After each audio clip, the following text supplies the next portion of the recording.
ভারতের ইতিহাসে সবচেয়ে বিতর্ক, সবচেয়ে আবেগময় ও সবচেয়ে দীর্ঘ এক সংগ্রামের নাম হলো রাম মন্দির। অযোধ্যার বুকে জন্ম নেওয়া এই কাহিনী ধর্ম, রাজনীতি, জনগণের আবেগ সবকিছুকে একসাথে একই সূত্রে বেঁধে ফেলেছে। আজ চলুন জেনে নিই অযোধ্যার রাম মন্দিরের ইতিহাস।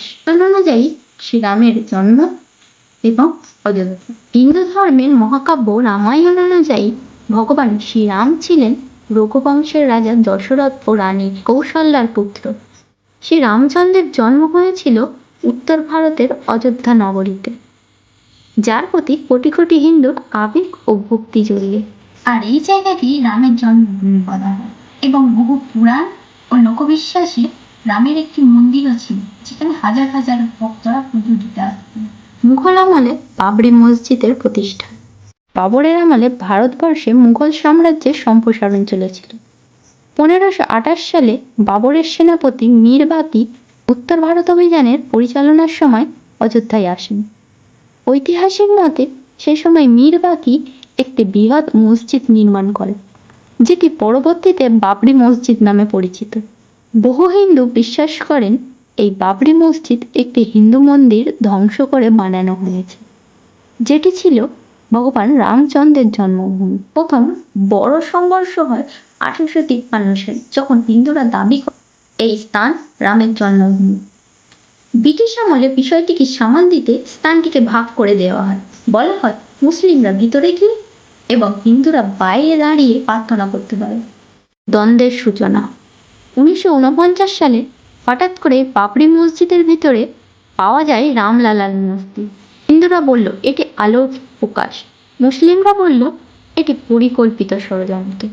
সরকার স্থানটিকে তালা বন্ধ করে দেয় এবং শুরু হয় দীর্ঘ আইনি লড়াই। আন্দোলন ও উত্তাল ভারত। 1980 থেকে 90 দশকে হিন্দু সংগঠনগুলি রাম মন্দিরের নির্মাণের জন্য ব্যাপক আন্দোলন শুরু করে।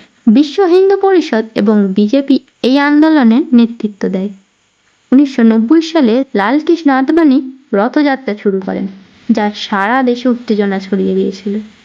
শেষে সেই ভয়াবহ দিন 6 ডিসেম্বর 1992 লক্ষ লক্ষ কর সেবক অযোধ্যায় জমায়েত হন এবং বাবরি মসজিদ ধ্বংস করে ফেলে। এই ঘটনার ফলে দেশ জুড়ে ছড়িয়ে পড়ে দাঙ্গা, রাজনৈতিক অস্থিরতা, সহিংসতা, আইনি লড়াই ও ঐতিহাসিক রায়।